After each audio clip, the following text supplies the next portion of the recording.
لإلاف قریش، یہ بھی سورہ قریش ہے اور ملتا جلتا ہے.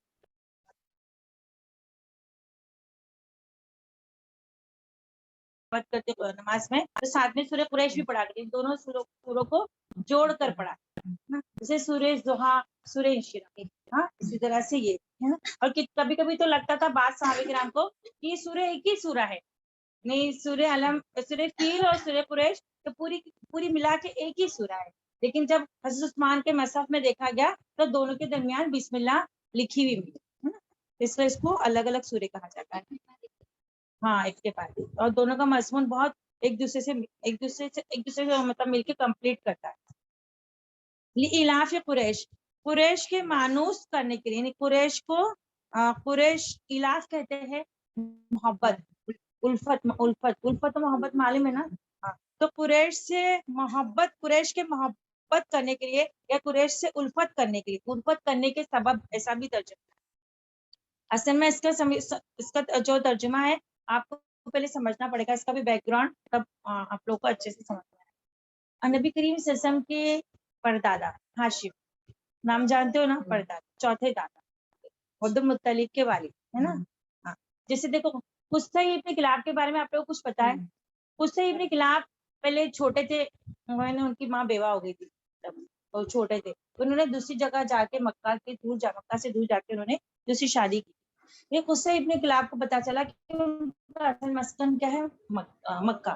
تو وہ جوان ہو کے آئے مکہ میں. اب کیا ہوا، قریش جو تھے نا بکھرے ہوئے تھے. قریش کو نے نظر بن کنانا کی اولاد ہے. نظر بن کنانا نبی کریم سے سب کا شجر اسد ان سے جا کے ملتا ہے بہت کافی ٹائم کے بعد، اور اسماعیل علیہ السلام کی اولاد میں سے تھے. تو اولاد میں سے وہ نظر بن کنانا کی جو اولاد تھی وہ قریش کہلائی. اور قریش کے کتنے شاخیں تھی؟ 10 شاخیں. اور قریش کو قریش کیوں کہا جاتا ہے؟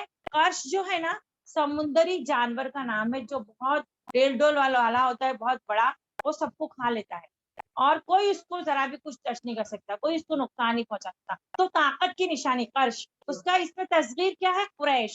اس میں تصغیر اہل عرب ایک ورڈ سے اس میں تصغیر بناتے تھے، جیسے کہ عمیر ہے نا، قویل کے وزن پہ عمیر، اور صغیر بہت چھوٹا، کبیر بہت بڑا، ایسا کر کے ایسا. اس کو تو اس میں تصغیر کہتے ہیں اس کو. اس میں تصغیر عظمت کی نشانی، نیو عظمت کے لیے، قریش کی عظمت کے حساب سے قرش سے وہ قریش بن گیا. مطلب وہ طاقت کا نشان تھا، طاقت کا نام تھا کہ اہل قریش جو وہ اتنے طاقتور ہے کہ کوئی ان کے ساتھ کچھ نہیں کر سکتا ہے نا. اور نبی کریم صلی اللہ علیہ وسلم کی حدیث سے بھی ثابت ہوتا ہے، آپ صلی اللہ علیہ وسلم نے فرمایا قریش لوگوں کے لیڈر ہے، کیونکہ وہ بہادری اور جو شجاعت ان لوگ کے اندر بہت زیادہ تھی، قائدانہ صلاحیت جسے کہتے ہیں نا، لیڈرشپ کوالٹی، وہ بھی لوگوں کے اندر بہت زیادہ تھی. تو یہ جو ہاشم جو تھے، یہ قصے سے شروع کرتے. قصہ ابن کلاب نے کیا کیا، مکہ آ کے قریش پورے بکھر تھے، بکھرے ہوئے تھے، یعنی مکہ میں قریش نہیں رہ رہے تھے، اطراف میں آباد تھے، اور لوگ کھانے پینے کے لیے محتاج تھے. ان لوگ کی معاشی حالت بہت بری تھی اور ان لوگ کی تجارت بھی بہت کمزور تھی. ابھی قصے نے آ کے کیا کیا، اس کو پتا چلا کہ قریش تو رہتے ہی نہیں ہے مکہ میں، اور بنو خزاعہ کی اس کی بجائے حکومت تھی اس وقت ہے نا. تو انہوں نے کیا کیا، قصہ ابن کلاب بہت مدبر انسان تھے اور بہت مطلب حکمت والے تھے، اور لیڈرشپ کوالٹی ان کے اندر بہت زیادہ موجود تھی. انہوں نے کیا کہ تمام قریش کو اطراف سے جمع کر کے، اطراف سے ڈھونڈ کے مکہ میں لا کے بسا جو ایک شہری ریاست کی بنیاد تھی. اس وقت تک عرب میں لوگ کیسے رہتے تھے؟ مکہ کے اطراف میں خیمے بنا کے لوگ رہتے. سمجھ میں آیا؟ کسی کا گھر نہیں تھا، کیونکہ لوگ کعبۃ اللہ تھا نا ادھر، تو لوگ گھر بنانا اس کی عظمت کے خلاف سمجھتے تھے. یعنی اگر اس کی عمارت سے اونچی عمارت ہو گئی تو ڈرتے تھے لوگ، ہے نا. میں بتایا نا، یہ سب کعبہ کی بہت زیادہ عقیدت تھی لوگ.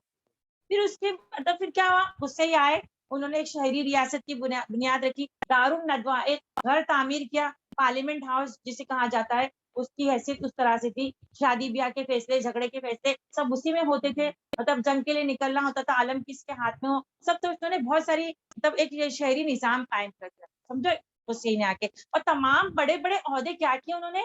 قریش کے ہاتھ ڈسٹریبیوٹ کیا. اور جو کعبۃ اللہ کے تعلق سے جو عہدے تھے، کعبۃ اللہ کے تعلق سے 3 بڑے عہدے تھے. ایک رفادہ، ایک سقایہ، بھی سیرت پڑھے نا آپ لوگوں کو سب یاد ہے، سقایہ، رفادہ اور حجابہ.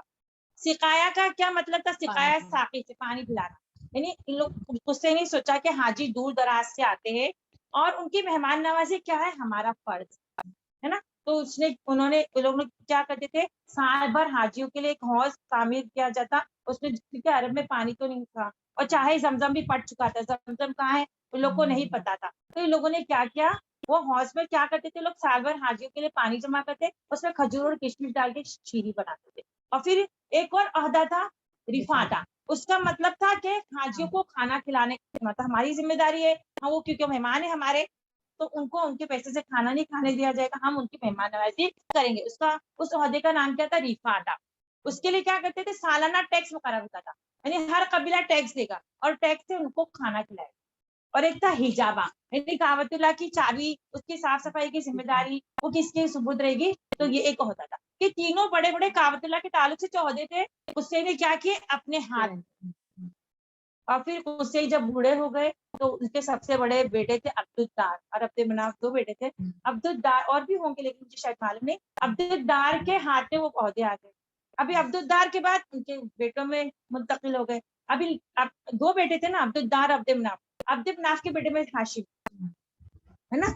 तो हाशिम, अब्द मनाफ के जो बेटे थे चार, अब्द मनाफ के बेटे हाशिम, मुत्तलिब, नौफल, अब्द शम्स, ये जो चारों बेटे थे वो बहुत ज्यादा ज़हीन और फतीन थे और बहुत ज्यादा लायक और फायक थे। एक बार इस बात किसके, अब्दुद्दार के बेटों से, समझ में। और वो दोनों चचाजाद भाई सब। अब क्या हुआ, काबतुल्लाह के मनासिब के लिए, ओहदों के लिए दोनों चचाजाद भाइयों में क्या हो गया, झगड़ा। वो अब ये लोग चाहते थे कि काबतुल्लाह के जो ओहदे, क्योंकि उससे काबतुल्लाह के ओहदों को हासिल करना कैसे था कि उसके पास हफ्ते अकलीम की दौलत आ गई थी, तमाम जमाने की बादशाहत आ गई, यानी पैसा और दूसरी चीजें इतनी अहमियत नहीं रखती थी जितनी वो ओहदे अहमियत रखते थे। अब क्या हो गया, अभी झगड़ा हुआ, वो करीब था कि तलवारें निकल पड़ती कि अचानक से सुलह हो, और ये तय पाया कि आधे ओहदे अब्दुद्दार के पास रहेंगे, आधे अपने। तो इसमें से सिकाया और इफादा, यानी कुछ ओहदे हाशिम के पास, मतलब ये हाशिम बड़े भाई थे उनके पास आ गए। अभी फिर क्या हुआ, हाशिम और इन चारों भाइयों ने मिलकर बहुत सारी तदबीरें और भी की। क्या लोगों ने एक और चीज सोची कि चूंकि कुरैश है ना, हरमी है, हरम की हिफाजत करने वाले हैं, काबतुल्लाह के ये सब मनासिब उनके पास है, तो क्यों ना उनकी तिजारत को फरोग दिया जाए। अब क्या क्या, हाशिम और उनके जो तीन भाई और थे, इन लोगों ने ना बैनुल अक़वामी मुआहिदे किए। बैनुल अक़वामी मतलब है ना, बैरून मुल्क जाके, मुल्क के बाहर जाके बादशाहों के साथ मुआहिदे किए। और ये कौन कौन से मुल्क उसमें शामिल थे, यमन था, है ना, और ये यमन था, और ये ईरान, फारिस, ये सब मुल्क थे, शाम था, है ना, शाम, हबश था। ये सब बादशाहों के पास गए लोग, चारों भाई अलग अलग जगह पे गए, अलग अलग बादशाह के पास। इन लोगों ने ये मुआहिदा किया कि हमारे तिजारती काफिले, हमारे जो है जो कुरैश के जो तिजारती काफिले हैं वो तुम्हारे मुल्क में आएंगे, लेकिन उनसे तुम टैक्स नहीं लोगे, और उसके बदले में हम क्या करेंगे, तुम्हारी तिजारत को फरोग देंगे, तुम्हारी जरूरत का सामान लाके हम तुम्हारी मंडियों में बेचेंगे, तिजारत करेंगे। तो ये सब मुआहिदे किए। और फिर क्या हुआ, इन लोगों ने ये भी मुआहिदा किया था कि हमारे काफिलों को कोई छेड़छाड़ नहीं करेगा, और वैसे भी वो हरमी थे, काबतुल्लाह की मतलब अजमत और अकीदत लोगों के दिलों में बैठी थी, तो लोगों को कोई छेड़छाड़ नहीं करता था। सोचो कि उस वक्त अरब में, आप पिछली बारी 15 दिन पहले जब मैंने दर्ज किया था, उसमें आप लोगों को सूरह आदियात का दर्ज मैंने लिया था ना, सूरह आदियात, उसमें बताया था ना कि अरब में कश्त खून का माहौल था, हर तरफ बदमनी फैली थी, यानी कोई भी कबीला रात को सुकून से नहीं सो सकता था। उसको ये नहीं पता होता था कि मैं सुबह मेरी होएगी कि नहीं, क्योंकि छापा मार कबीले छापा मारते रहते थे, है ना, लूट मार का ये आलम था। और फिर कोई अपनी कबीले की हुदूद से बाहर नहीं निकल सकता। अगर कोई एक शख्स कबीले की हुदूद से अगर बाहर निकला तो जिंदा बचकर वापस नहीं आ सकता, या तो गुलाम बनाया जाता है या कैदी बनाया जाता है, उसको मार डाला जाता है। ऐसा माहौल था अरब। तो उस वक्त एक कुरैशियों को ऐसा माहौल मैसर था कि मतलब बेधड़क लोग निकल जाया करते थे, तिजारत करते थे और दूसरे दूसरे मुल्क भी जाया करते थे। और फिर लोगों के पास जो दूसरे कबीले का भी कोई अरबी होता था ना, उसको भी अमान क्या होती थी, मिल जाया। तो ये वो जो थे ना, चारों भाई क्या कहलाए, मुतज्जिरीन, यानी उन्होंने तिजारत को इस तरह से खूब चमका दिया। किसकी, अहले अरब की। बहुत ज्यादा चमकने लगी तिजारत, बहुत ज्यादा अमीर हो गए और सरदार बन गए वो हर तरह से। और फिर लोगों को अस्हाबुल इलाफ कहा जाने लगा। किसे, इन चारों भाइयों को अस्हाबुल इलाफ, है ना, क्योंकि लोगों ने क्या किया था, पहले सबसे पहले कुछ ही नहीं काम किया कि जो कुरैश मुंतशिर थे, दिल फटे हुए थे, उल्फत का मतलब होता है, इलाफ का मतलब अलिफ लाम पे उसका रूप पड़े। उल्फत का मतलब होता है कि दिल फट जाने के बाद जोड़ना। में इंसान का दिल टूट जाता है, फट जाता है, किसी से नफरत करने लगता है, फिर कोई इंसान उसको आगे फिर जोड़े, वो इलाफ का मतलब होता है। अब आपको समझ में आएगा ना। मुझे सूर्य कुरैश का मतलब कभी नहीं समझता था, सोचती थी मतलब कुछ हार्ड पढ़ने के हिसाब से भी ट्रांसलेशन बहुत हार्ड है ना, फिर मैंने उसके पूरा सीरत का मुताला किया, फिर मुझे अच्छे से समझ में।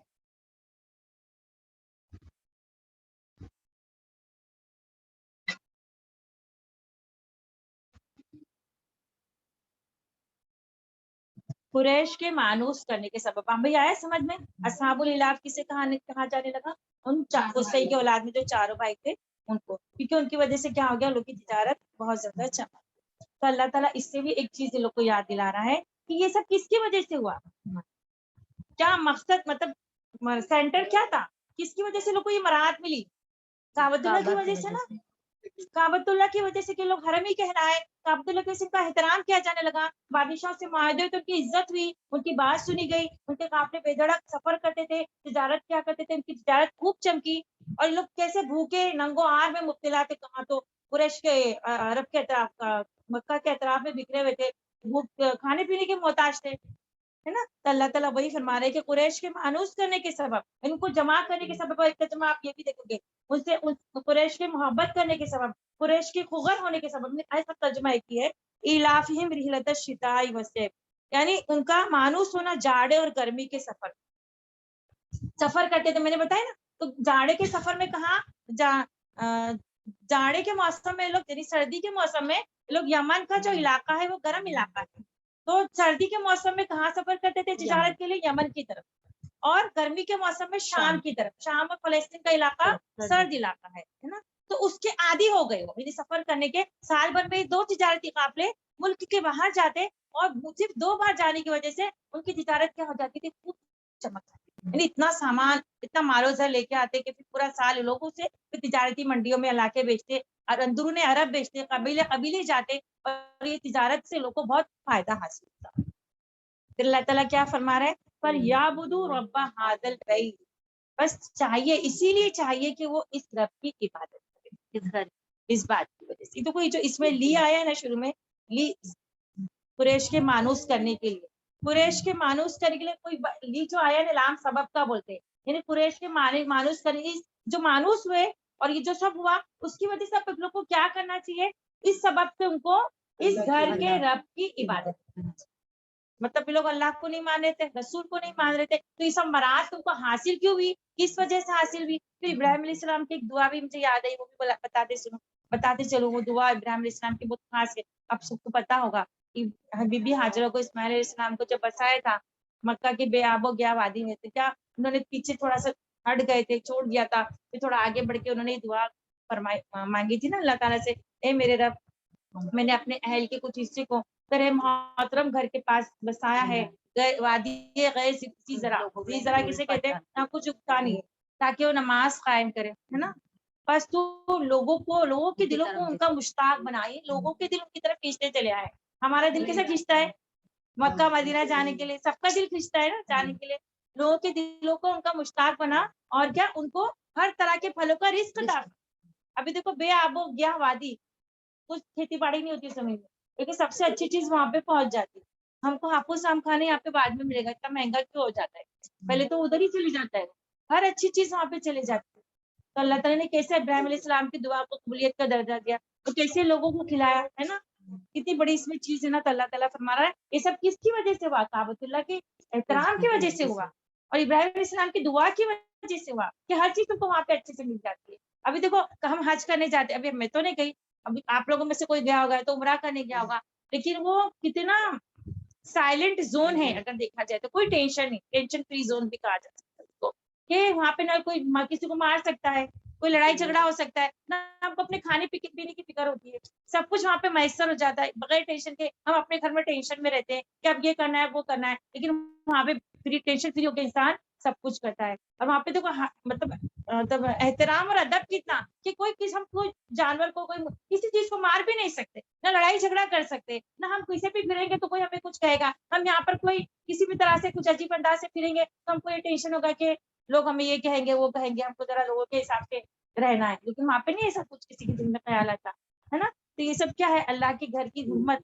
ہے نا, اس کی عظمت کی وجہ سے ہم کو یہ سب سکون اور رحمت اور برکات وہاں سے حاصل. ابراہیم علیہ السلام کی دعا کا اثر ہے نا, کتنی اچھی دعا, کتنی پیاری دعا. اگر دعا کے الفاظ پہ غور و فکر کرے ہے نا, کہ میں اس کے, اور ایک نماز کی بھی فضیلت ہم کو پتہ چلتی ہے کہ میں نے اس کو بسایا اپنے اہل کے حصے کو تاکہ وہ نماز کو قائم کرے. یعنی ہم کو بھی اپنے بچوں کو نماز کے لیے اور نماز کا جیسے کرتے رہنا چاہیے, نماز کی فضیلت بتاتے رہنا چاہیے کہ نماز جب انسان پڑھتا ہے تو ہر برائی سے بچا رہتا ہے. اور نبیوں نے بھی اپنے اولاد کو یہی وصیت اور نصیحت کی اپنی قوم کو. ہم سورہ طہ میں بھی پڑھتے نا, یہ آیت آتی ہے وَأْمُرْ أَهْلَكَ بِالصَّلَاةِ وَاصْطَبِرْ عَلَيْهَا, اپنے اہل کو نماز کو حکم دو اور اس پر مضبوطی اور صبر کرو, مضبوطی سے بھی قائم رہو. ایسا ہو سکتا ہے ہاں, اس پر قائم. اور پھر اس کے آگے اللہ تعالیٰ فرمائے الذی اطعمہم من جوع وآمنہم من خوف, جس نے انہیں بھوک میں کھانا دیا اور خوف میں امن و امان دیا. بھوک میں کھانا دیا یعنی مطلب سمجھ گئے نا آپ لوگ کہ بھوکے تھے, ہاں, اور تو کس طرح سے اللہ نے ان کو مکے کے اندر رہائش دے کر اور ہر طرح کے رزق انواع, طرح طرح کے رزق سے ان کو مطلب کیا بولتے, طرح طرح کے رزق ان کو عطا کیے انواع اقسام کے. تو اللہ تعالیٰ وہی فرما رہا, امن دیا خوف سے. امن دیا خوف سے کس طرح سے کہ ہر قبیلہ ایک دوسرے قبیلے کو لوٹ لیتا تھا, لیکن قریشیوں کو اور جو حرم کے اطراف میں رہنے والے رہتے تھے ان کو کوئی بھی ہاتھ نہیں لگاتا تھا. اگر کوئی ایک کا دکا انسان بھی جو قریشیوں میں سے ایک اکیلا انسان بھی اگر سفر کرنے جاتا تھا اور کوئی تلوار نکال کے اس کو مارنے کا ارادہ رکھتا تھا اور وہ کہہ دے انا حرمی, انا من حرم اللہ, میں حرمی ہوں, میں اللہ کے حرم سے تعلق رکھتا ہوں, تو فوراً تلواریں کیا ہو جاتی تھی, نیام میں چلی جاتی تھی. یعنی اتنی بدمنی کے ماحول میں اللہ تعالیٰ نے ان کو یہ سب نعمتیں عطا فرمائی تھی. تو اللہ تعالیٰ فرما رہا ہے یہ سب چیز اتنی بڑی دین چمک رہا ہے, تمہارا دنیا چمک رہی ہے, تمہاری اتنی عزت ہوتی ہے ہر جگہ پہ, کس کی وجہ سے ہوتی ہے؟ کعبۃ اللہ کی وجہ سے. کعبۃ اللہ کس کا گھر ہے؟ اللہ کا گھر ہے. تو تم اللہ کو کیوں نہیں مانتے, اللہ کی عبادت کیوں نہیں کرتے, اور پھر اللہ نے جو رسول بھیجا ہے اس کو کیوں نہیں فالو, اس کی بات کو کیوں نہیں ہے نا. اور ہمارے لیے بھی اس میں ایک نصیحت ہے کہ ہم کو جب اللہ تعالیٰ نے بھوک پہ کھانا کھلایا ہے اور خوف سے امن نصیب کیا ہے تو ہم کو بھی کیا کرنا چاہیے, اللہ کی نعمتوں کا شکر ادا کرنا چاہیے. کیونکہ جو بدامنی کی جو حالت ہوتی ہے, سوچو کہ جو خوف, جیسے کہ کرفیو لگ جاتا ہے کبھی کبھی فسادات کے دوران, تو ہماری کیا حالت ہوتی ہے. جیسے کہ سمجھو کہ لاک ڈاؤن میں ہماری کیا حالت ہو رہی تھی, فرسٹ لاک ڈاؤن, کتنا خوف, اور خوف میں انسان کچھ کر سکتا ہے, جب گھر سے باہر ہی نہیں نکلے گا تو کیا کرے گا, کیا ترقی کر پائے گا, کیا اپنے کام کاج کر سکے گا, یعنی آگے نہیں بڑھ سکتا نا ایک خوف کی حالت میں. اور بھوک میں بھی انسان, بھوک کیسی چیز ہے, بھوک انسان کو کفر کی طرف لے جاتی ہے نا. انسان کا پیٹ بھرا ہوگا تو وہ اللہ کی عبادت کرے گا, پیٹ ہی نہیں بھرا ہوگا تو وہ طرح کچھ بھی سوچے گا, اور وسوسے آئیں گے, شیطان اس کو بھڑکائے گا. یہ بھوک بہت تکلیف دہ چیز ہے نا. ہم ایک وقت بھوکے رہ کے دیکھتے ہیں نا, ہم کو تو اندازہ ہے کہ ہم کو جب بھوک لگتی ہے تو کسی کر کچھ پیٹ میں ڈالا جائے تو کسی کی بات بھی نہیں سمجھ میں. ہمارے بچوں کے ہم پالتے پرورش کرتے ہیں تو کیسا لگتا ہے نا, جب وہ بھوکے رہتے تو جیسے روتے رہتے ہیں, چڑ چڑ کرتے تھے, ماں کہتی نا ارے اس کو بہت بھوک لگی, پہلے اس کے پیٹ میں کچھ ڈالو, ہے نا. تو یہ بھوک سے انسان کچھ بھی نہیں کرتا تھا. تو اللہ تعالیٰ نے ہم کو پیٹ بھر کھانا دیا. آج تو ہر گھر میں کھانا نصیب ہے, آج کوئی بھوکا نہیں مرا ہے. یعنی بہت ایسے مخصوص قسم کے جو ممالک ہوں گے وہیں پر یہ بھوک مری وغیرہ عام ہے, لیکن یہ ممبئی میں تو میں نے دیکھی ہو, کوئی کسی بھی طرح کوئی کماتا ہے نہیں کماتا, اس کا پیٹ بھر جاتا ہے, کسی بھی طرح سے بھر جاتا ہے. تو اللہ تعالیٰ نے, اسی لیے تو ممبئی میں آبادی اتنی بڑھ رہی ہے, چلنے کو جگہ نہیں.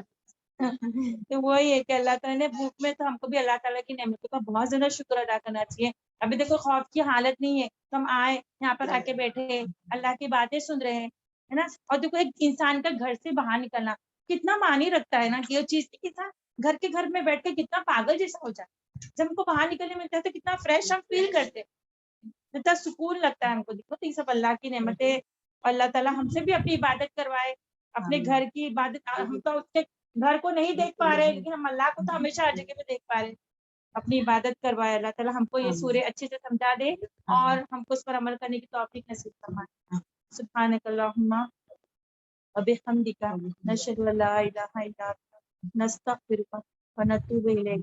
سبحان ربک رب العزۃ عما یصفون, وسلام علی المرسلین, والحمد للہ رب العالمین. ربنا تقبل منا انك انت السميع العليم وتب علينا انك انت التواب الرحيم برحمتك يا ارحم الراحمين. جزا الله عنا محمد وعلى صلی اللہ علیہ وسلم انت المستعان مالک البلاغ لا حول ولا قوة آمین.